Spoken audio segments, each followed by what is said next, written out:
unpack some stuff with you this morning. Our hope and prayer is that our focus as a church would be where it needs to be, and that this is an opportunity for us to come alongside what we feel is God's vision and those next steps. But I asked Craig to get us started with this because one thing that's so important anytime that we talk about change or next steps is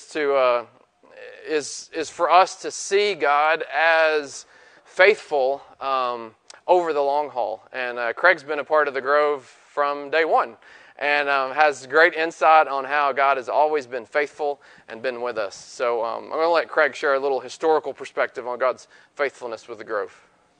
Can you hear me? Woo! Probably not. My wife would say no, I do not. Well, my name's Craig Cantrell, and good morning, church. As we look ahead, I think it's always good to be able to kind of look back too at the same time and see where we've been as we begin to look at where we're going. And so you flash back to the fall of 2009. Scott and Penny Sparks, Scott being a pastor at another church at the time, and a group of us started really that spring talking about the opportunity to launch a church that Scott felt strongly should be modeled after what Jesus said church should be in the New Testament. And so that was our objective. And in October of 2009, we started gathering as a small group of people in a home, the home of Wiley and Shirley Jones, Mary Beth Hutchinson, if you know Mary Beth, her parents. And we started meeting in October, and so for the next 6-7 months, we were planning, we were praying, we were seeking out God's direction and what we would do as we launched the Grove. And so one of the big challenges in the beginning was, well, where are we going to meet? We're going to have a few more people than a house full of support, so we got to find something. And we set our eyes on the Hall Cinema. We'd seen a couple of churches that had been doing church on Sunday mornings in movie theaters, and we thought that the Hall Cinema would be a great spot.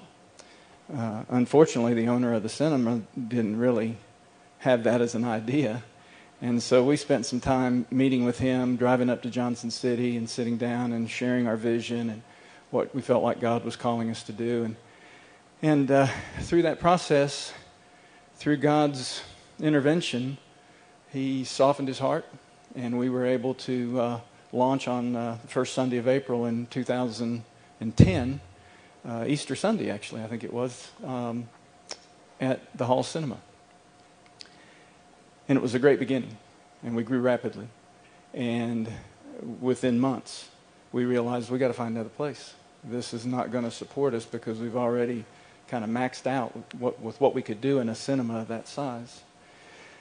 So we actually set our eyes on this building, and we had an architect at the time that was part of the church body, and he worked with us, and we walked through this place and spent a lot of time planning and studying and coming up with a game plan of how we would utilize the space, how it would be converted. It was an old manufacturing facility most recently, but had been vacant for years.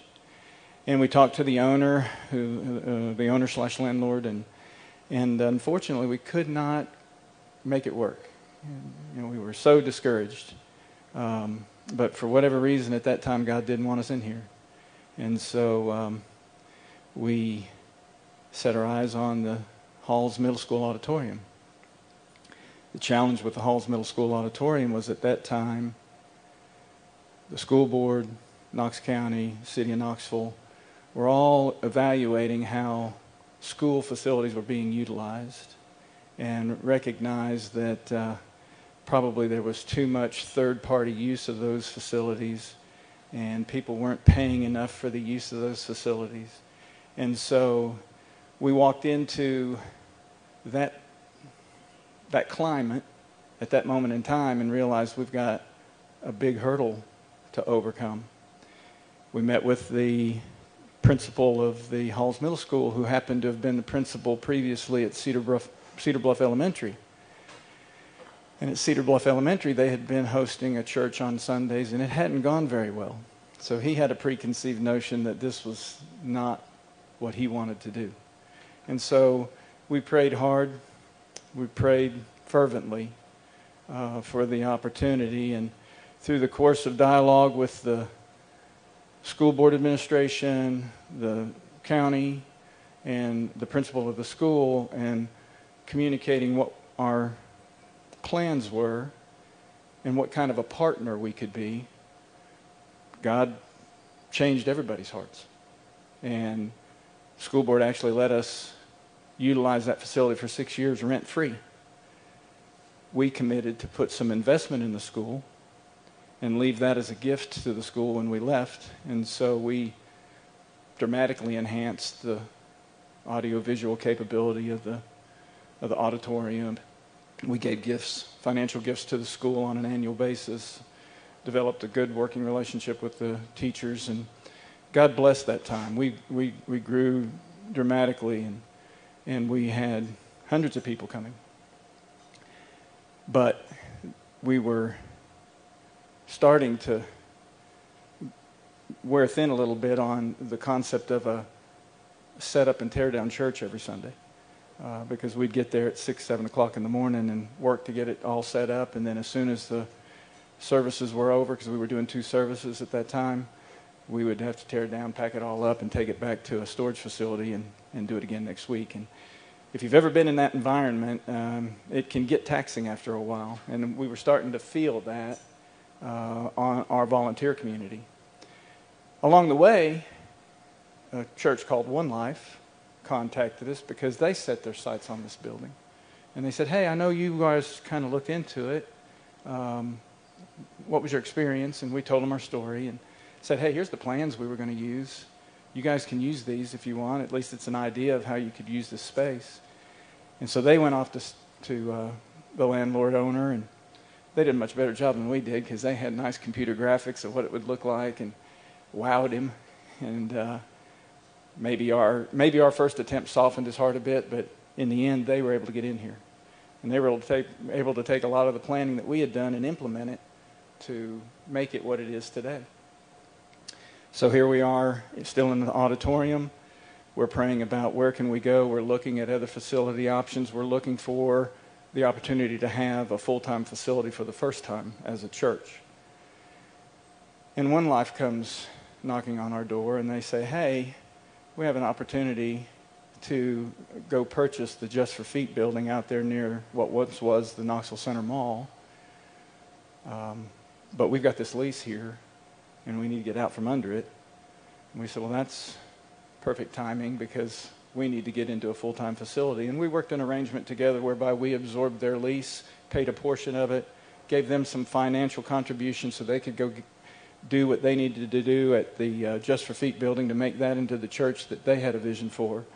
And it all worked wonderfully. And we find ourselves, after 7 years of being a portable, set-up, tear-down church every Sunday, finally having our first full-time home. Soon after that, having been on staff at the church for several years myself, and having a strong relationship with Scott, our senior pastor, I was sharing things in my life, and he was sharing what he felt like God was having him moving to do. And he was saying, I feel like God's telling me that my time is drawing to a close at the Grove. I did not get that. Scott was the Grove in many ways. And the pastor is never really the church, but he was the focal point because he and his wife Penny were the catalyst for the inception of the church at the beginning. And Scott had poured 8+ years of his life into making the Grove a reality. But anyway, he asked me to pray with him. We prayed, and he had a large group of people praying, and he started sharing with people, this is where I'm headed. And it was difficult for any of us to get our heads around. But along the way, we were introduced to Josh and Jennifer, and Scott had the belief that they were the right next steps for the Grove. And he felt like that was what God was leading him to do. So that transition occurred. Scott went off to teach, and unfortunately, within a year of that transition, God took Scott home. Totally devastated everybody that knew Scott. But as I've looked back on our journey from the theater to the middle school, to circling back to being in this facility, to Scott's transition to Josh and Jennifer, I've seen God's hand in it every way, every step of the way. And, you know, if you sit here this morning and you worshiped, if you had the opportunity to be in here, you can't deny the fact that the Holy Spirit's in the room. And so I know God has still got great plans for this church. And I don't know what those are. I'm like a kid at Christmas, you know, what's inside the present? I just know where we've been, and I've seen what He's done every step of the way to carry us from that moment to the next moment. And my belief is, and my faith is that that's what He's going to continue to do. So this morning, as we unpack some new things, I just call upon all of us to reflect on where we've been, understand that God's been in control the whole way. We as a church are a living example of how God gets involved, and He has the plan. And as long as we're open to it, it will be the right path to go. And so I encourage each of you to have that mindset this morning as we talk about where we're going and unfold some new thoughts. And I appreciate your time, and I'll turn it back over to you. Yeah, thanks. Thank you for sharing. So we're going to start just kind of rippling out, and I'm so thankful for this team of people. As we began praying, I came to them. It was almost a year ago, and said, you know, God's doing something in me. I love our vision. I love where we're headed as a church. I love our focus to live on mission for Jesus every day, challenging our church. You know, we say it. We are the church where we, what? Live, work, and play. Good, you got it right. You passed the test. Where we live, work, and play. Like, that's what we talk about. This is great. We love Sundays, but there's the whole Monday through Friday, Monday through Saturday. Like, that matters just as much. And we've talked about that a lot. And so I just started sharing with them. I said, you know, God's working on me about, like, my Monday through Friday. Like, I love being full-time with the Grove. I love being around and available throughout the week. But I just feel like maybe God's getting ready to nudge me toward something different. I don't feel led to leave the Grove, and I'll go ahead and say I'm not leaving the Grove, so we'll go ahead and put that out.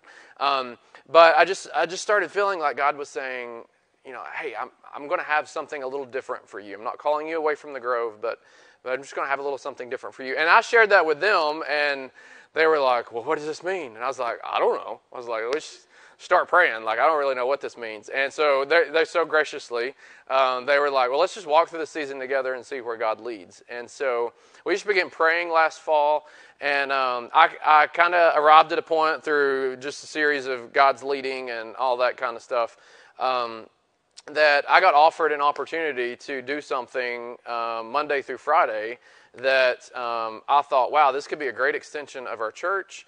It could give me a chance to tap into some things that I honestly miss getting to do through the week. And many of you know that, some of you probably know, I used to be a teacher. I taught in the classroom a long time ago, and felt like forever ago. But and there's always been a part of me that I've kind of missed teaching school, ironically, believe it or not. There's a part of me I've kind of missed a little bit of that. And so I'd tried over the years, before we ever got to the Grove, to look at opportunities for that, and God just never opened up the door. And so He began wrestling with me on all this, and I told them, I was like, this may lead to me teaching again, and I don't know if that's what God will have in store. I'm just praying. And but anyway, fast forward, a few months ago, I was offered a teaching position at Berean Christian School to step back in and start teaching school.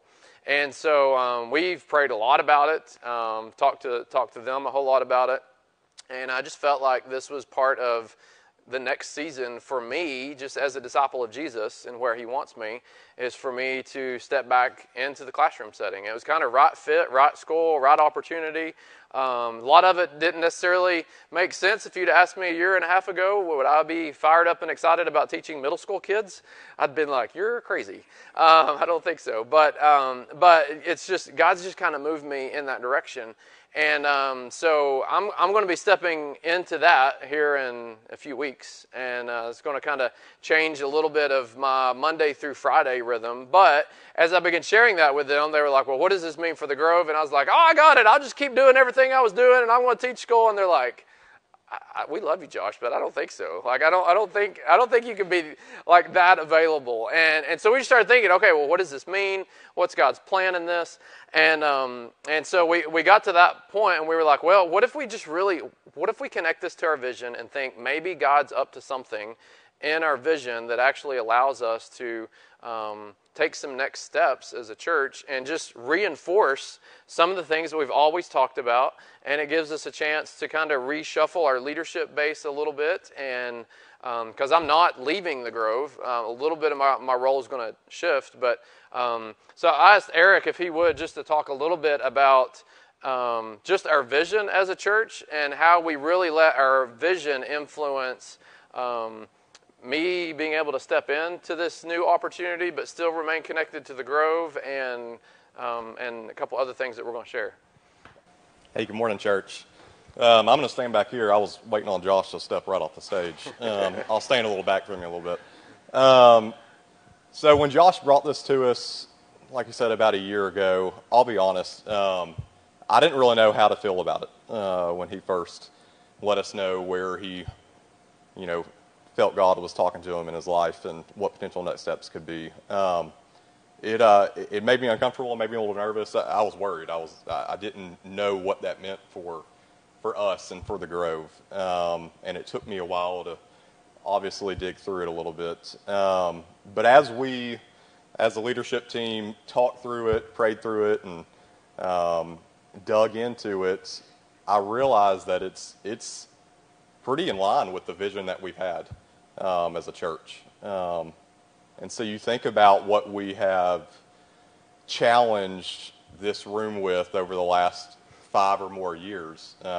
We've challenged the idea of church in a lot of ways, right?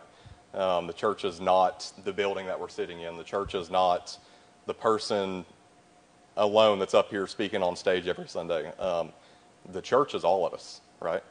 The church is the body of Christ. And so we have challenged you with the idea that through COVID and the pandemic that we were going to start scattered together groups. A lot of us who didn't know each other at all, but we challenged each other to jump in and really form community through that and work towards being that more unified body. We challenged you with the idea that some Sundays we're not even going to meet here as a church, which I would say 99% of this room, that was probably pretty foreign to when we first introduced that we weren't going to meet in here. We were going to scatter out to the community. So the last few years, we have really, we've really tried to set a vision of what the church is. And our actual vision of helping people take their next steps of faith with Jesus and to obediently take those steps as we live, work, and play. Our lead pastor is having a chance to live that out. He's having the opportunity to show us as a church that although this probably wasn't, I can tell you, it was not an easy decision and probably wouldn't be the most simple path. His obedience is telling him that God's calling him to be bivocational, right?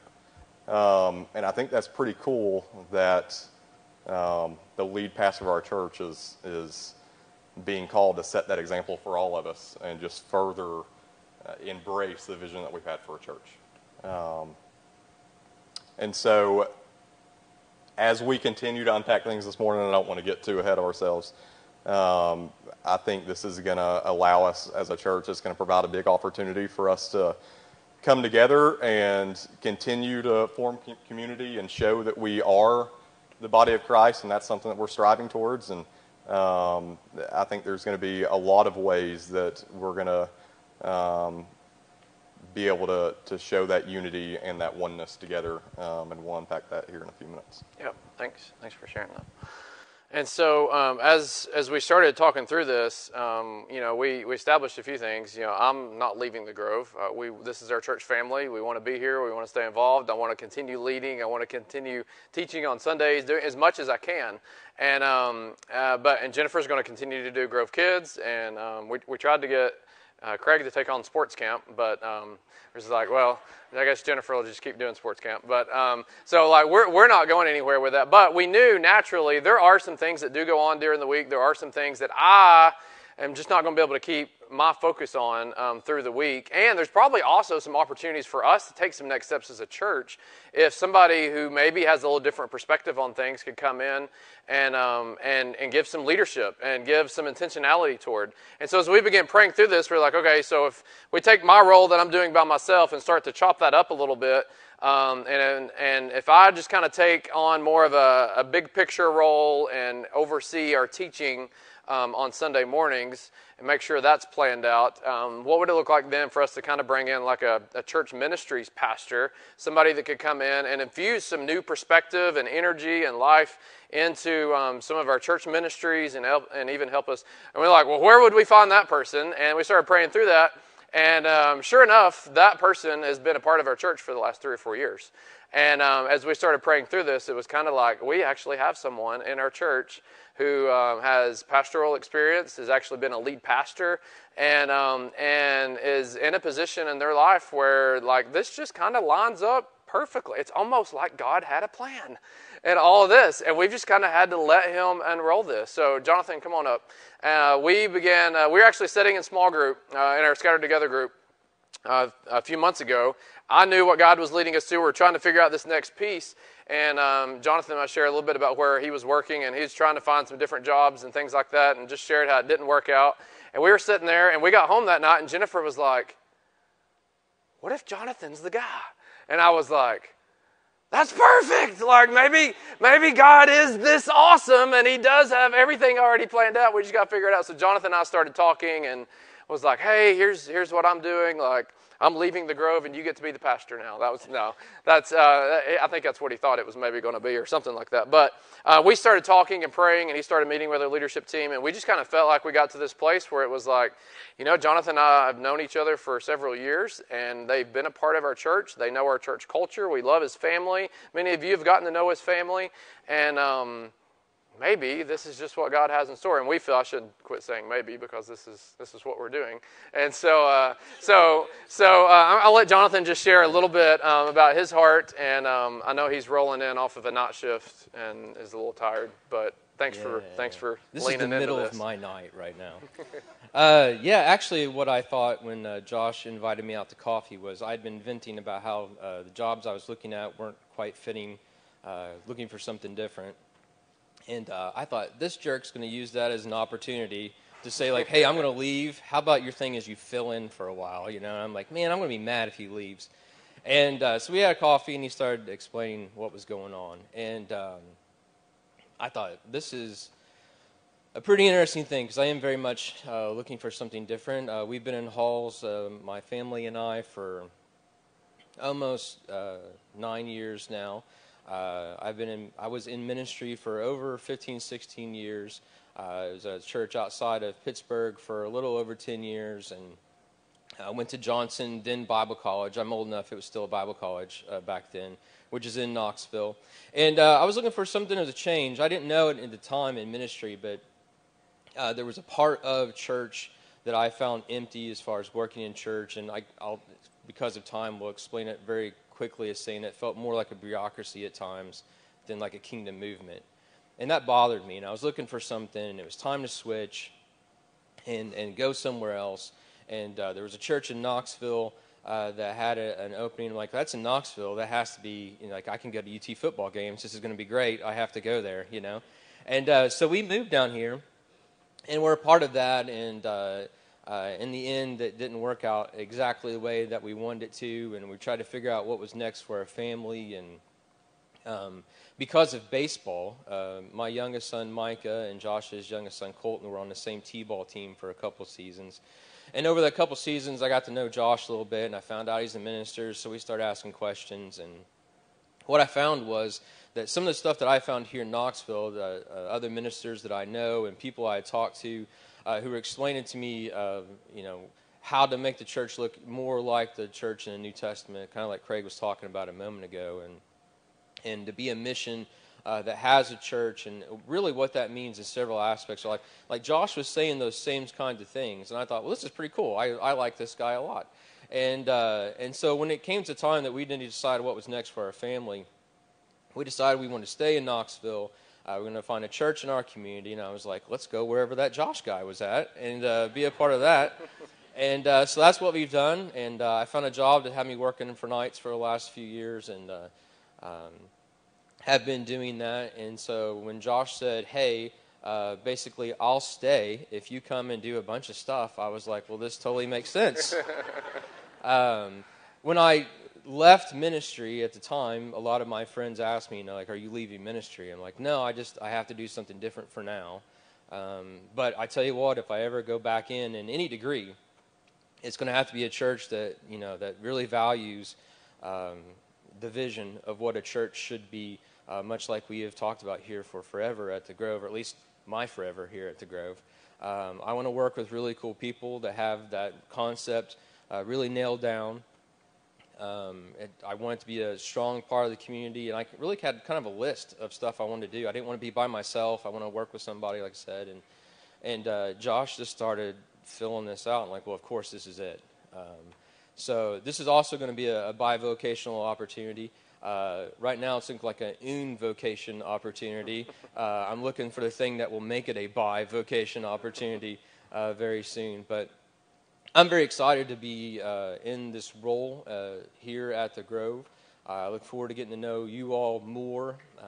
I hope that this is a move that makes us, increases the size of our footprint, yes, but also just makes us stronger as a church as well, stronger as groups and stronger as families.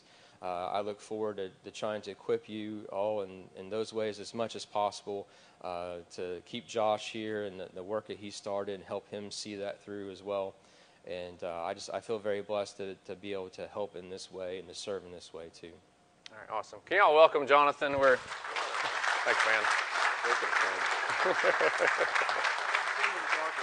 Yeah, no, that's good. So, their family's been here for a while, but so just to kind of summarize, basically what this looks like. So, I'm still staying in kind of a lead pastor role. We're not leaving the Grove. We're still here. I'm just changing up my focus during the week. We'll be focused on pastoring and discipling and pouring into kids and families in a classroom setting. It's going to be a great extension of our church, is how I feel, for us to be able to be pouring in to that school life over there. So some of the practical shifts that you'll see in this is we're going to shift to more of a teaching team approach on Sunday morning. You've heard Jonathan speak before, so we're excited about doing this. Just if you've not been in this position, especially after you've been with the church for a while, you kind of wonder, does anybody hear anything I say? Is this getting through? But it's also just there's a lot of weight in that, and this is actually a model that but kind of new for our area here in Halls to some degree, but it's actually a model that a lot of churches are starting to shift to, is having multiple teaching teachers, because the church should be centered on Jesus, not a personality. And this is something we've always talked about. The church is not necessarily about the lead pastor or who's standing on stage teaching. We value chemistry, we value synergy and all that working together, sharing the same values. We should be good communicators and steward those things well, and that's our intention. So we'll be kind of taking a teaching team approach when it comes to Sunday morning, so that'll be something a little different that you'll see. Some practical sides of that we're planning to do. is we want that to still be somewhat consistent. So we talked about all the different ways, and we're still hammering out exactly what that'll look like. But in the ideal scenario, I'll teach for 2 or 3 weeks, and then Jonathan will teach for 2 or 3 weeks. So it's not this choppy like every other week. That would wear us out as communicators, not ever being able to get in a rrhythm. But also finding, what are those things? Because we have different styles, but we think that's a great thing because God speaks through people differently. And then you don't get sick of hearing the one way I communicate all the time. So having a diversity we think is a good thing, but also we want to make sure we have certain things that are consistent, that like every sermon is going to have this or that in it. So we're still hammering some of those things out, and we ask for your grace as we kind of figure this out. But it's not a completely foreign concept. Like I said, there are a lot of churches, especially this side of COVID, that are beginning to shift just in the nature of how they view church and even view the pastor role. This is not an uncommon shift, and Christy's going to share a little bit. She actually has a family connection with a church not too far away from here that uses a teaching team model, and it has worked really well. So many of you know, me and my husband, Kevin, are originally from Campbell County, so that's where our family are. Most of our family's still there. So we actually have a couple different family members that attend a church up in the Jacksboro, La Follette area that use this teaching team model for their church. They've been doing it, I think, since the fall of 2015, so about 7 years now. I've talked to them a little bit about it as we started navigating this whole situation, and everything that we had talked about is what we had envisioned is kind of what they were doing, so that offered some encouragement to us that we were kind of on the same page because they have been successful at that type of model. And then I kind of picked their brain a little bit about the pros, because this is a change. I mean, like many of us have said, this is a change for many of us in the room. One thing they did talk about was that this teaching model, what they saw was it enabled them to develop and help grow members of their congregation. And that those members have stepped up and have, maybe on some Sundays delivered a message or have done other things. Currently, they do 3 services, I think, per Sunday, and their attendance is very well. But by developing those other people in their service, they have actually been able to start doing what they call worship on the water at a marina up there in Campbell County in the summer. So I look forward to seeing how this all plays out here, and what, like we said, God has his hand in it. We've seen since the entire time, the lifespan of the Grove, how God has been in control. Mm-hmm. And it's exciting to see what's coming. I think I speak for all of us. Change, I understand, can be hard, but like Josh said this morning, we don't need to be anxious, and we just remember that God has it. Yeah, thank you. Thank you for sharing that. And so, that'll be one change that you'll start seeing. I'm going to be speaking for the next few weeks. Once we hit August, I'm going to be drinking from a fire hydrant a little bit, trying to get back in the classroom and preparing to teach and all that kind of stuff. But our plan primarily is going to be Jonathan and myself as the teaching team. That's one thing we talked about. We want to keep that in-house as much. And you got to hear Dylan last week, and we're excited about continuing to develop Dylan in the years to come, for him to be a part of that in whatever ways God leads as well. So that'll be one thing. A couple of the other just things practical through the week. I will still be accessible. I'm just not going to be as quite available as I have been. But I still I'm still accessible. Jonathan will be kind of the more accessible one and available one during the week. He's just the way it's going to be set up. He's going to be around more during the week. I'll be teaching school during the week. And so Tina will have consistent hours where she's still working in the office. Jonathan will have certain hours as he gets his other job lined up that he'll be available around that. And like I said, I'm still accessible, still around, not disappearing. But that'll be one change that you'll kind of see through the week as well. But really, to sum it up, we're just kind of going to a bivocational teaching team model as a church, and we feel this gives us an opportunity for all of our leaders to be out in the community through the week in different ways, and it gives us a chance as a church to just kind of reinforce, hey, this is what the church is really all about. It's not about one person being the central leader other than Jesus, but it's about us really chasing after his vision. So that's just kind of a summation of we tried to condense down the last year of praying and seeking and all that stuff into about 30 minutes. So thank you for hanging in there and taking through that. Now, we know this will probably bring questions and things that you may have. So here's what I want to invite you to do is to take out your phone and go ahead and pull this up. We'll make this available to you because I know everybody processes through things. You'll have different questions that will come to your mind. So if you go to sli.do, and we've used this before, and you enter the code GROVE, it's going to open that up, and there's a Q&A portion in there where you can submit questions. And we're going to leave this open. I've got it set up where it'll actually be open for the next 3 weeks. So if you have questions, obviously, I'm not going anywhere today after the service. We'll be around. Our leadership team will be around. We're here. We're available if you have questions like immediately that you want to ask. But you can also, if maybe you wake up tomorrow or 5 days from now and you're like, I wonder what it means for this. Don't hesitate to ask your questions. We want to answer your questions that you have.